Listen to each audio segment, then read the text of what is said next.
Hey, one love. Today I'm going to read from this book, The Master Key System by Charles F. Haanel. The Master Key System, Your Key to Success.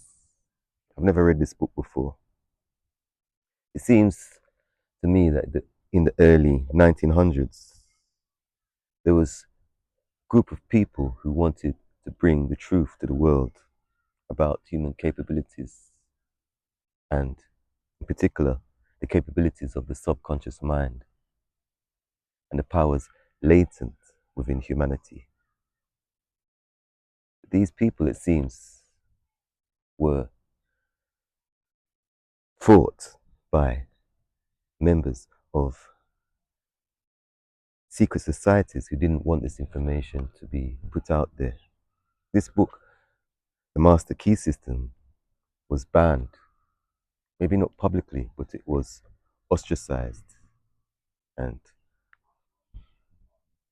not encouraged in schools.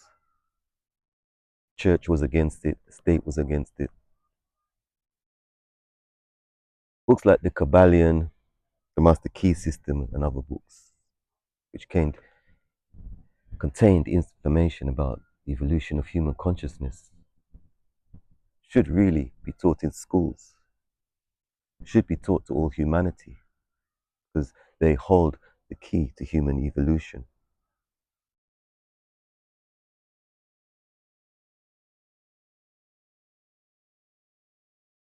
What I like about this book is that it's not just philosophy, but it has exercises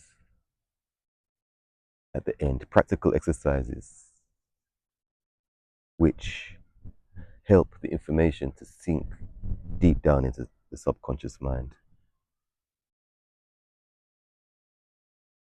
I've got this book late in my life. I'm nearly 60 years old. But I'm sure this book is going to help me evolve. It's never too late. You young readers, I encourage you to stick with this book. If you're already reading this book, it helps to hear somebody else read it so the information sinks deep down to your subconscious, which is the point of this book, to reprogram your subconscious for success.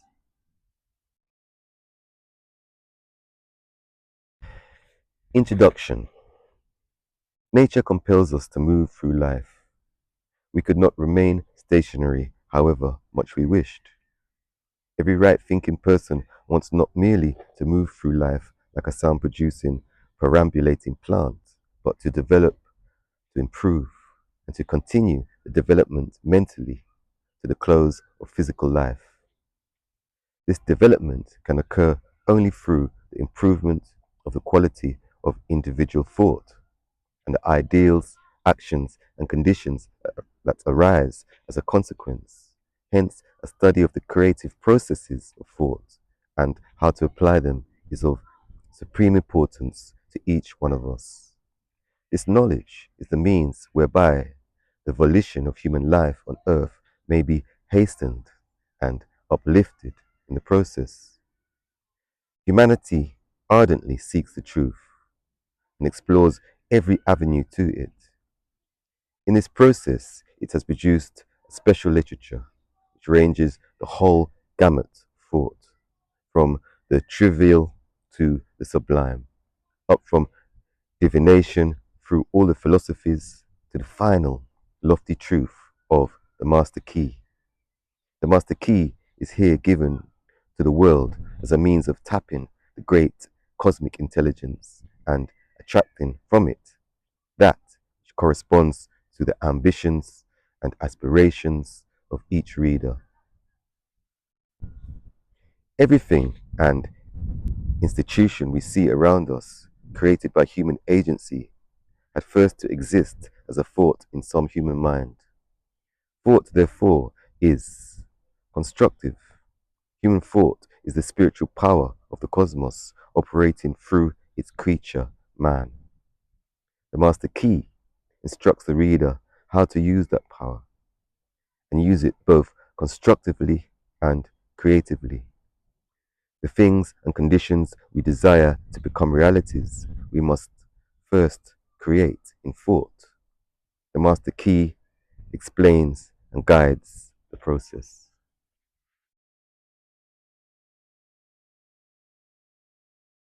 So this book originally came with 24 lessons,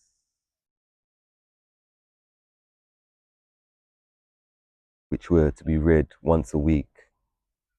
And each lesson has a exercise, a meditation to make the information more practical so that the information will sink deep into your subconscious mind. This is the foreword. Some men seem to attract success, power, wealth, attainment with very little conscious effort. Others conquer with great difficulty.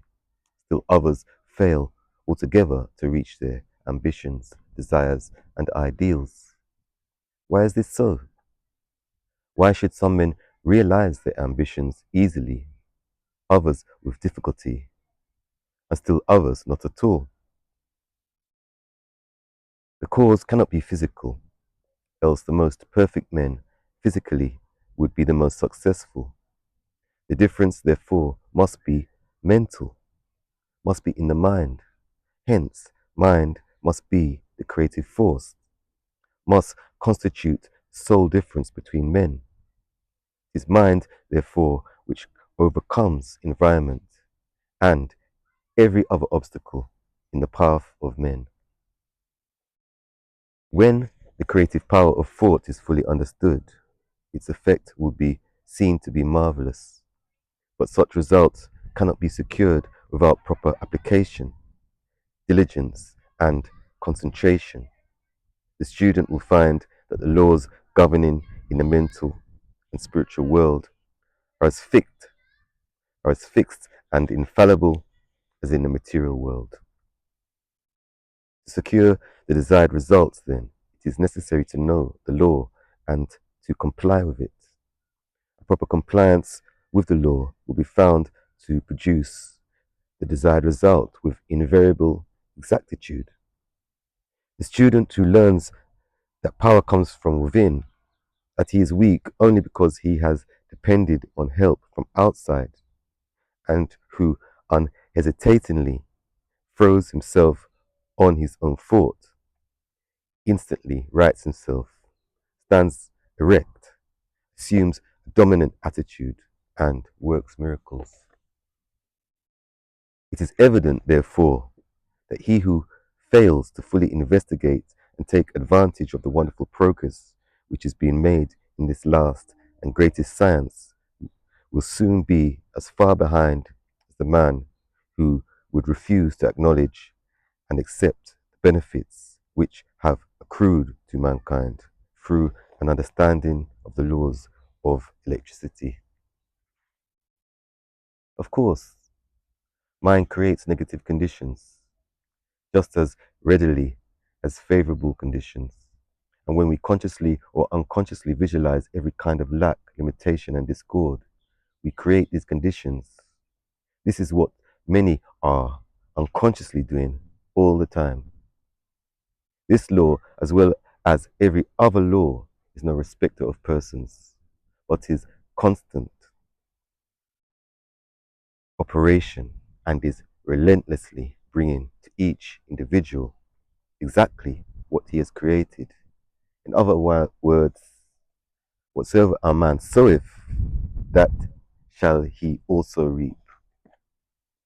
Abundance, therefore, depends on a recognition of the laws of abundance and the fact that mind is not only the creator, but the only creator of all there is. Certainly, nothing can be created before we know that it can be created, and then make the proper effort. There's no more electricity in the world today than there was 50 years ago. But until someone recognized the law by which it could be made of service, we received no benefit. Now that the law is understood, Practically the whole world is lit by it. So with the law of abundance. It is only those who recognize the law and place themselves in harmony with it who share in its benefits. The scientific spirit now dominates every field of effort. Relations of cause and effect are no longer ignored. The discovery of a region of law marked an epoch in human progress. It eliminated the element of uncertainty and caprice in men's lives and substituted law, reason, and certitude. Men now understand that for every result there is an adequate and definite cause, so that when a given result is desired, they seek the condition by which alone this result may be attained. The basis upon which all law rests was discovered by inductive reasoning, which consists of comparing a number of separate instances with one another until the common factor which gives rise to them all is seen. It is this method of study to which the civilized nations owe the greater part of their prosperity and a more valuable part of their knowledge. It has lengthened life. It has mitigated pain. It has spanned rivers. It has brightened the night with the splendor of day, extended the range of vision, accelerated motion, annihilated distance, facilitated intercourse, and enabled men to descend into the sea and into the air. What wonder then that men soon endeavored to extend the blessings of this system of study to their method of thinking, so that when it became plainly evident that certain results followed a particular method of thinking, it only remained to classify these results.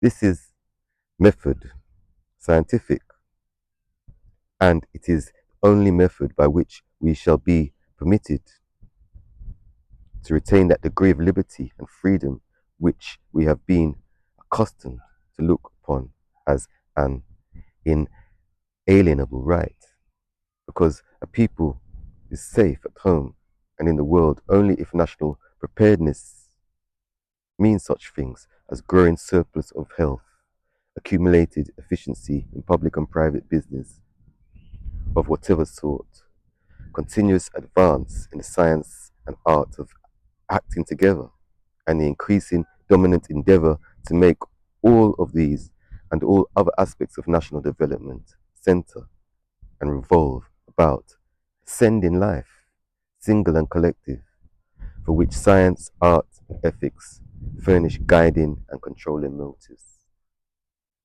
The master key is based on absolute scientific truth and will unfold the possibilities that lie dormant in the individual and teach how they may be brought into powerful action to increase the person's effective capacity, bringing added energy, discernment, vigor, and mental elasticity. The student who gains an understanding of the mental laws, which re-unfolded, will come into the possession of an ability to secure results hitherto undreamed of, and which has rewards hardly to be expressed in words.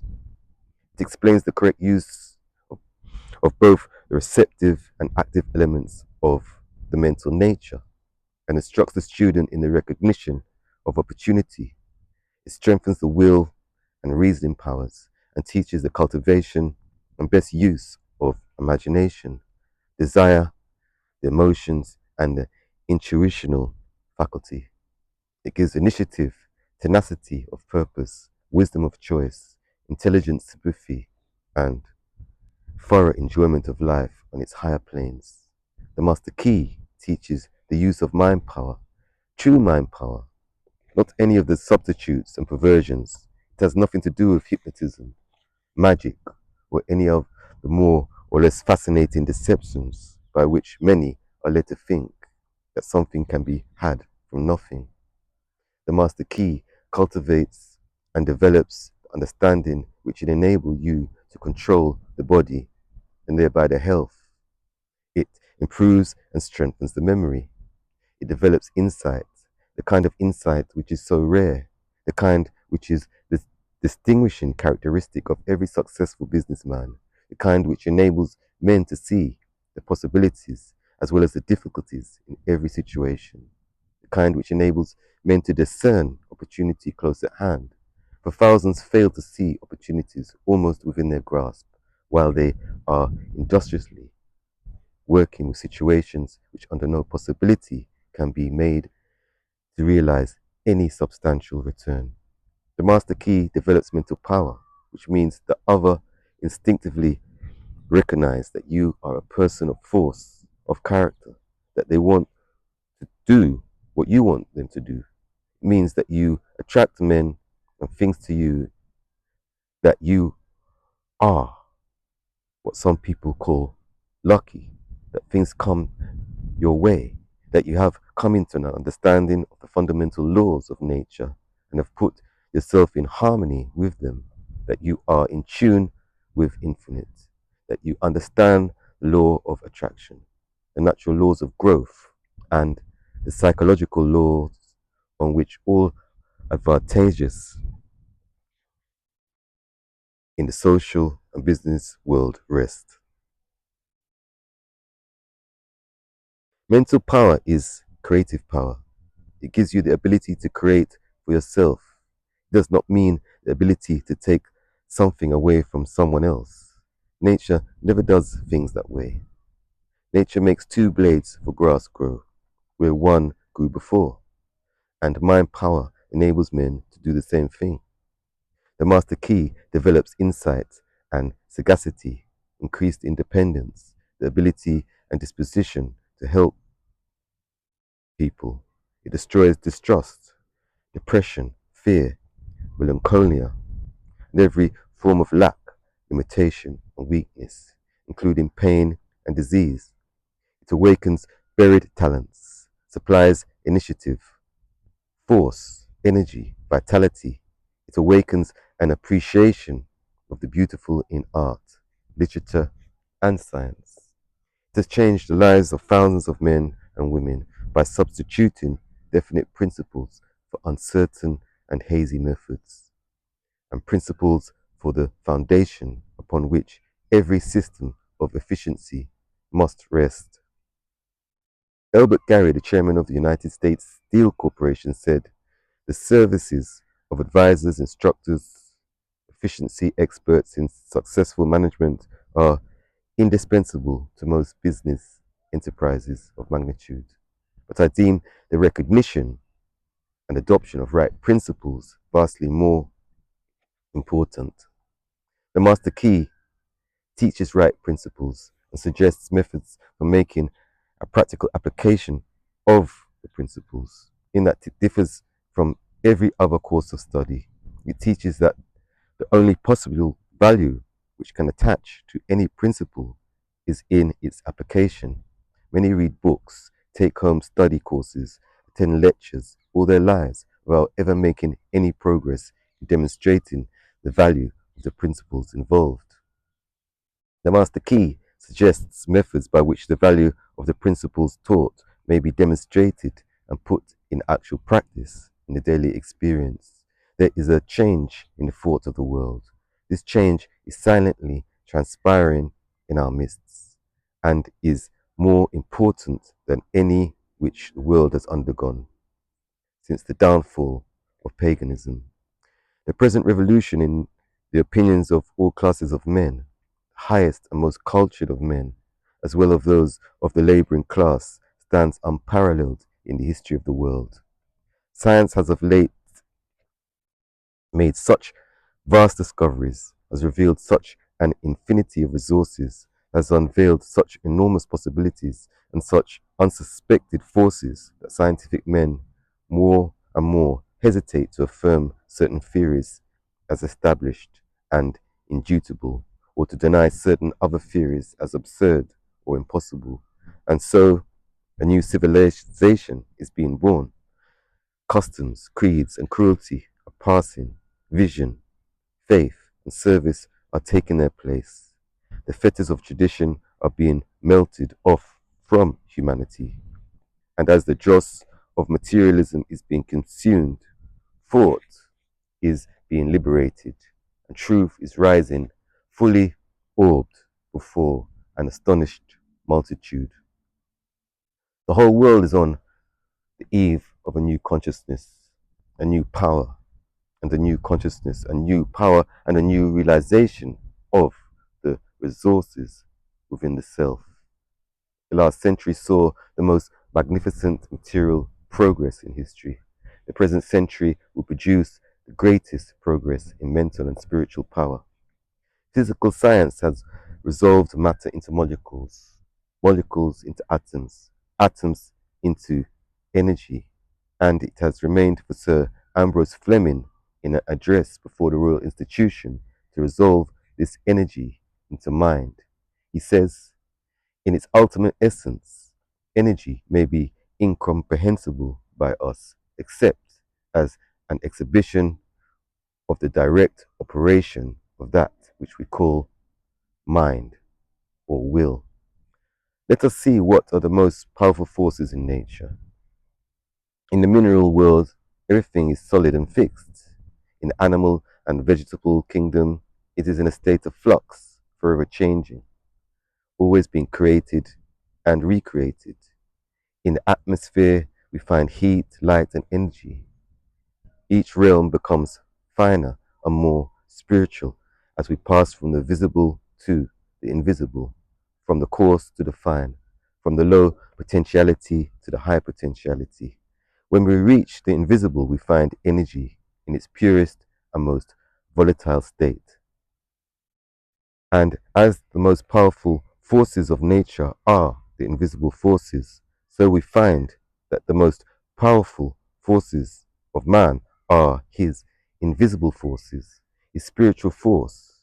And the only way in which the spiritual force can manifest is through the process of thinking. Thinking is the only activity which the spirit possesses, and thought is the only product of thinking. Addition and subtraction are therefore spiritual transactions. Reasoning is a spiritual process. Ideas are spiritual conceptions. Questions are spiritual searchlights. And logic, argument, and philosophy is spiritual machinery. Every thought brings into action certain physical tissue, parts of the brain, nerve, or muscle. This produces an actual physical change in the construction of the tissue. Therefore, it is only necessary to have a certain number of thoughts on a given subject in order to bring about a complete change in the physical organization of a man. This is the process by which failure is changed to success. Thoughts of courage, power, inspiration, harmony are substituted for thoughts of failure, despair, lack, limitation, and discord. And as these thoughts take root, the physical tissue is changed and the individual sees life in a new light. Old things have actually passed away. All things have become new. He's born again, this time born of the Spirit. Life has a new meaning for him. He is reconstructed and is filled with joy, confidence, hope, energy. He sees opportunities for success to which he was heretofore blind. He recognizes possibilities which before had no meaning for him. The thoughts of success with which he has been impregnated are radiated to those around him, and they in turn help him onward and upward. He attracts to him new and successful associates, and this in turn changes his environment, so that by this simple exercise of thought, man changes not only himself, but his environment, circumstances, and conditions.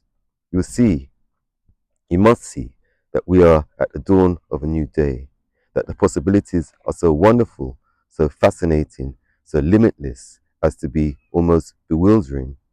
A century ago, any man with an airplane or even a Gatling gun could have annihilated a whole army equipped with the implements of warfare then in use. So it is at present. Any man with a knowledge of the possibilities contained in the master key has an inconceivable advantage over the multitude. Lesson 1. It is my privilege to enclose herewith part one of the Master Key System. Would you bring into your life more power? Get the power consciousness. More health? Get the health consciousness. More happiness? Get the happiness consciousness. Live the spirit of these things until they become yours by right. It will then become impossible to keep them from you. The things of the world are fluid to a power within man by which he rules them. You need not acquire this power. You already have it. But you want to understand it. You want to use it. You want to control it. You want to impregnate yourself with it so that you can go forward and carry the world before you. Day by day, as you go on and on, as you gain momentum, as your inspiration deepens, as your plans crystallize, as you gain understanding, you'll come to realize that this world is no dead pile of stones and timber, but that it is a living thing. It is made up of the beating hearts of humanity. It is a thing of life and beauty. It is evident that it requires understanding to work with material of this description. But those who come into this understanding are inspired by a new light, a new force. They gain confidence and greater power each day. They realize their hopes and their dreams come true. Life has a deeper, fuller, clearer meaning than before. And now, part one.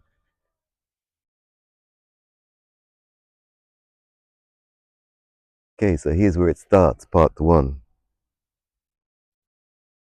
The first chapter is numerated. Each paragraph has a number.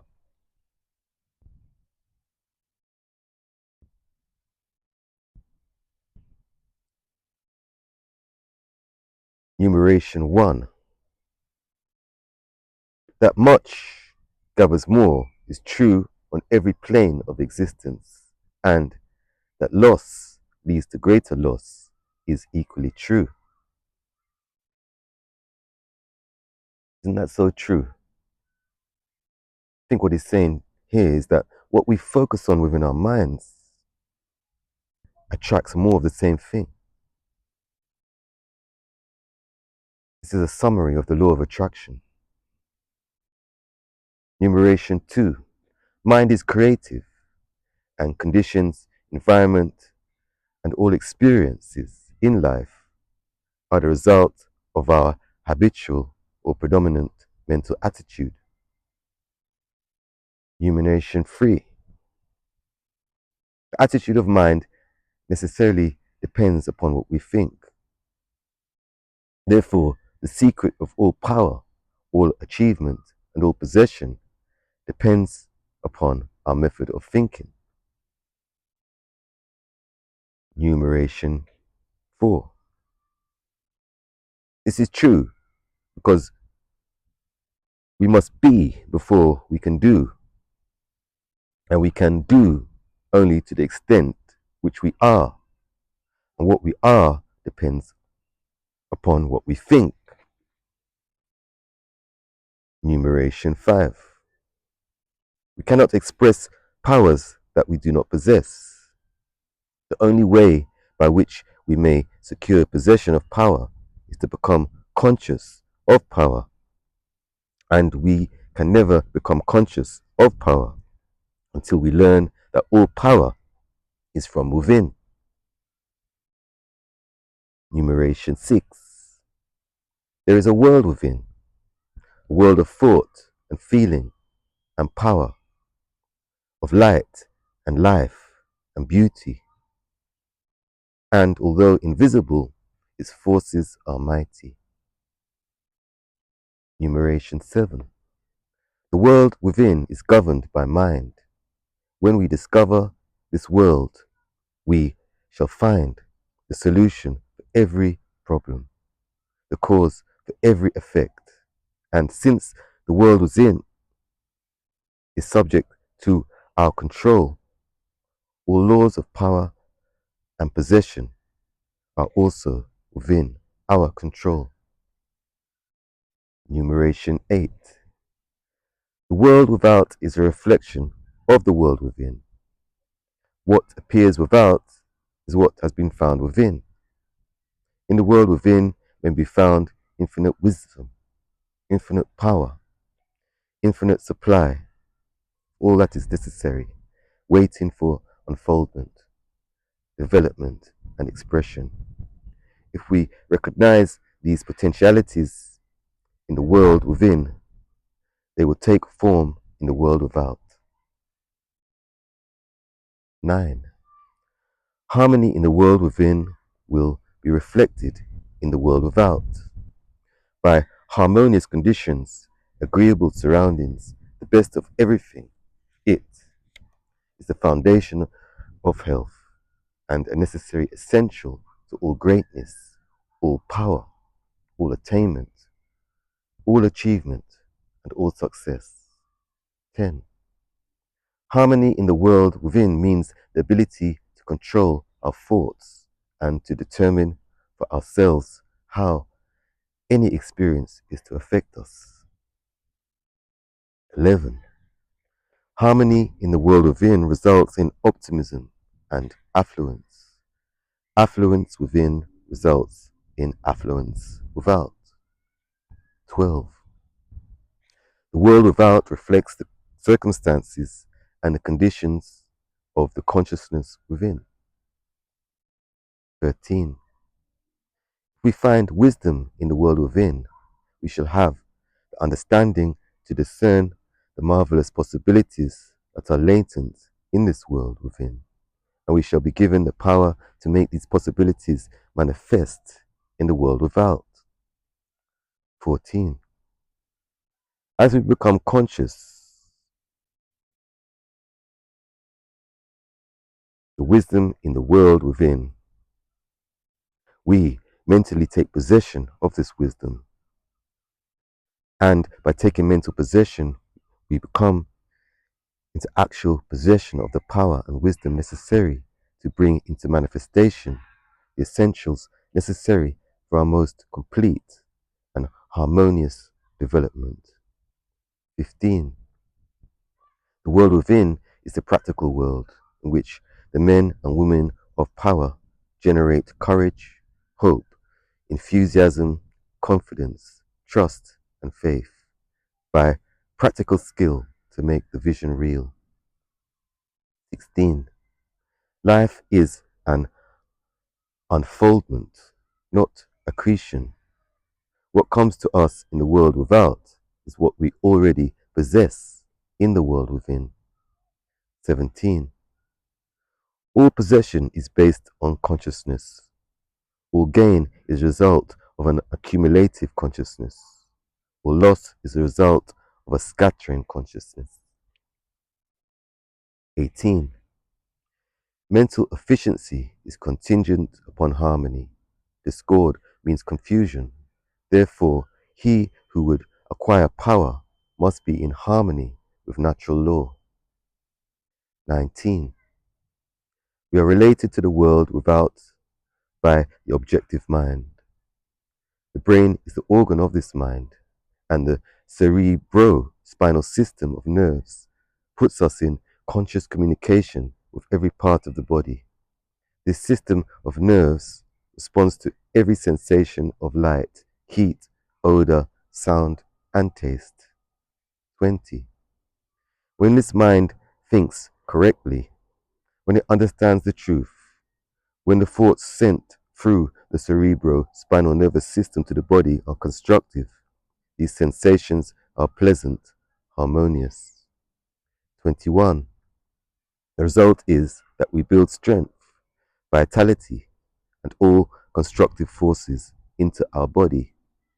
But it is through the same objective mind that all the stress, sickness, lack, limitation, and every form of discord and inharmony is admitted to our lives. It is therefore through the objective mind by wrong thinking that we are related to all destructive forces. We are related to the world within by the subconscious mind. The solar plexus is the organ of this mind. The sympathetic system of nerves presides over all subjective sensations such as joy, fear, love, emotion, respiration, imagination, and all other subconscious phenomena. It is through the subconscious that we are connected with the universal mind and brought into relation with the infinite constructive forces of the universe. Was 22. 23. It is the coordination of these two centers of our being and understanding of their functions, which is the great secret of life. With this knowledge, we can bring the objective and subjective minds into conscious cooperation and thus coordinate the finite and the infinite. Our future is entirely within our own control. It is not at the mercy of any capricious or uncertain external power. All agree, 24, all agree there is but one principle or consciousness pervading the entire universe, occupying all space and being essentially the same in kind at every point of its presence.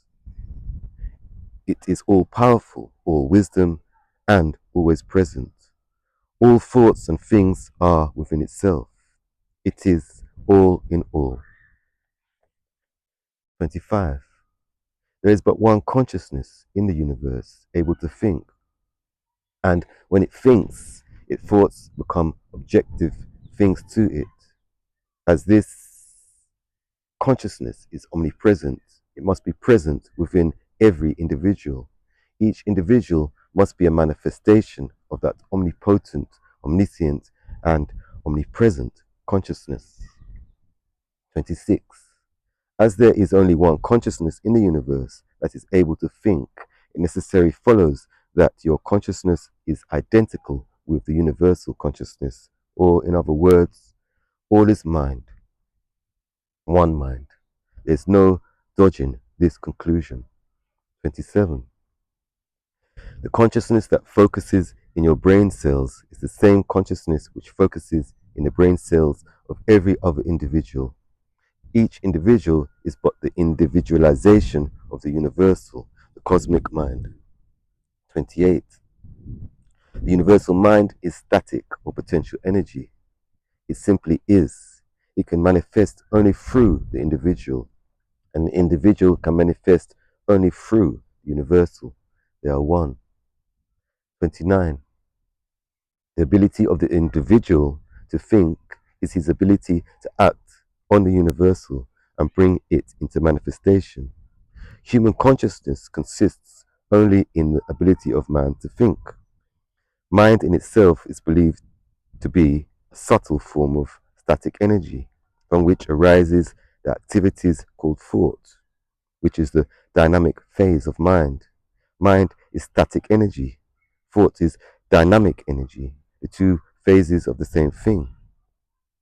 Thought is therefore the vibratory force formed by converting static mind into dynamic mind. That was 29. 30. As the sum of all attributes are contained in the universal mind, which is omnipotent, omniscient, and omnipresent, these attributes must be present at all times in a potential form in every individual. Therefore, when the individual thinks, the thought is compelled by its nature to embody itself in an objectivity or condition which will correspond with its origin. 31. Every thought, therefore, is a cause, and every condition an effect. For this reason, it is absolutely essential that you control your thoughts so as to bring forth only desirable conditions. 32. All power is from within and is absolutely under your control.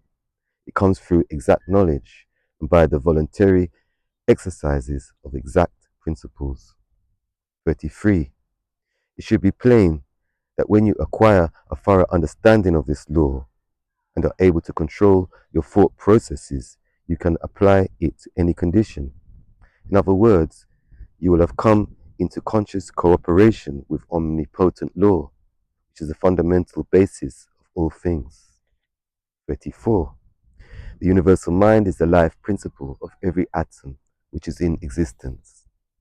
Every atom is continually striving to manifest more life. All are intelligent, and all are seeking to carry out the purpose for which they were created. 35. A majority of mankind lives in the world without. Few have found the world within, and yet it is the world within that makes the world without. It is therefore creative, and everything which you find in your world without has been created by you in the world within. 36. This system will bring you into a realization of power which will be yours when you understand this relation between the world without and the world within. The world within is the cause, the world without the effect. To change the effect, you must change the cause. 37.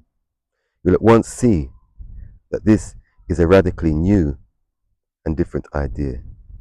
Most men try to change effects by working with effects. They fail to see that this is simply changing one form of distress to another. To remove discord, we must remove the cause, and this cause can only be found in the world within. 38. All growth is from within. This is evident in all nature. Every plant, every animal, every human is a living testimony to this great law. And the error of the ages is looking for strength or power from without. 39. The world within is the universal fountain of supply, and the world without is the outlet of the stream. Our ability to receive depends upon our recognition of this universal fountain, this infinite energy of which each individual is an outlet, and so is one with every other individual. 40. Recognition is a mental process. Mental action is therefore the interaction of the individual upon the universal mind. And as the universal mind is the intelligence which pervades all space and animates all living things, this mental action and reaction is the law of causation. But the principle of causation does not obtain in the individual, but in the universal mind. It is not an objective faculty, but a subjective process, and the results are seen in an infinite variety of conditions and experiences. 41. In order to express life, there must be mind. Nothing can exist without mind. Everything which exists is some manifestation of this one basic substance, from which and by which all things have been created and are continually being created. 42. We live in a fathomless sea of plastic mind substance. This substance is ever alive and active. It is sensitive to the highest degree. It takes form according to the mental demand. Thought forms the mold or matrix from which the substance expresses. 43. Remember that it is in the application alone that the value consists, and that a practical understanding of this law will substitute abundance for poverty, wisdom for ignorance, harmony for discord, and freedom for tyranny. And certainly there can be no greater blessing than these from a material and social standpoint. 44. Now make this application. Select a room where you can be alone and undisturbed. Sit erect, comfortably, but do not lounge. Let your thoughts roam where they will, but be perfectly still for from 15 minutes to half an hour. Continue this for 3 or 4 days, or for a week until you secure full control of your physical being. 45. Many will find this extremely difficult. Others will conquer with ease. But it is absolutely essential to secure complete control of the body before you're ready to progress. Next week, you will receive instructions for the next step. In the meantime, you must have mastered this one.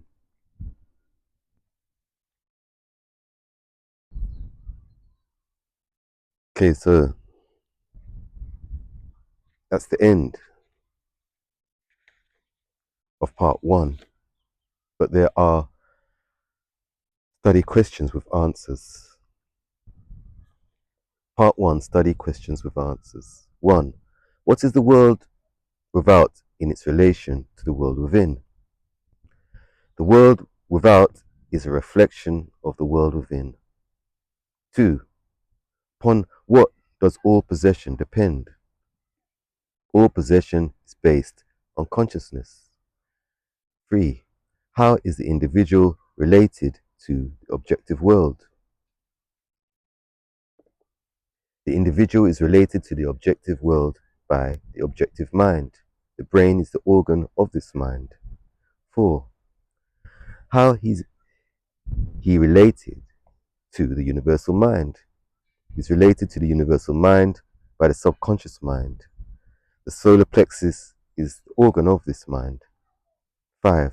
What is the universal mind? The universal mind is the life principle of every atom which is in existence. 6. How can the individual act on the universal? The ability of the individual to think is his ability to act upon the universal and bring it into manifestation.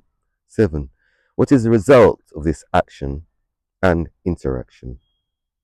The result of this action and interaction is cause and effect. Every thought is a cause and every condition an effect. 8. How are harmonious and desirable conditions secured? Harmonious and desirable conditions are obtained by right thinking. 9. What is the cause of all discord, inharmony, lack, and limitation? Discord, inharmony, lack, and limitation are the result of wrong thinking. 10. What is the source of all powers? The source of all power is the world within, the universal fountain of supply, the infinite energy of which each individual is an outlet. End of lesson 1. Now, lesson 1 lays a lot of emphasis between the difference between the world within and the world without. And the reason why there's so much emphasis laid and repetition on the fact that the world within is the cause of the world without is because repetition programs our subconscious mind.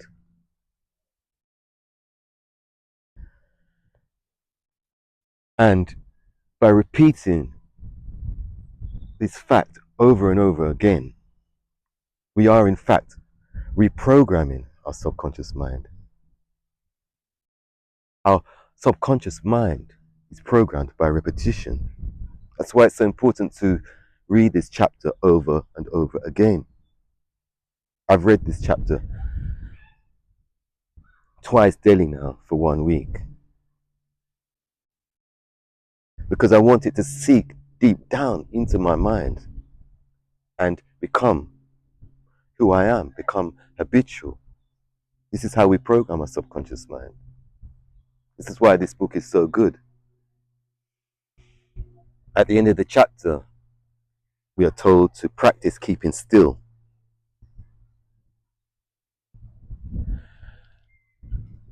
Sounds simple, but it's so hard to keep still sometimes. And if we can't keep still physically, how can we keep our mind still? Keeping our body still leads up to being able to keep our mind still. our emotions still. Keeping physically still is a great exercise to practice. And I would advise listening to this again if you can, or listening to somebody else reading it, getting a copy of the book and reading it for yourself. And I invite you to join me on this journey through this book. Let's see what happens. We've got nothing to lose. Reprogramming our subconscious minds has got to be a good thing. And this book is a really good way to do that. And a lot of people have become successful reading this book. The Master Key System by Charles F. Haanel.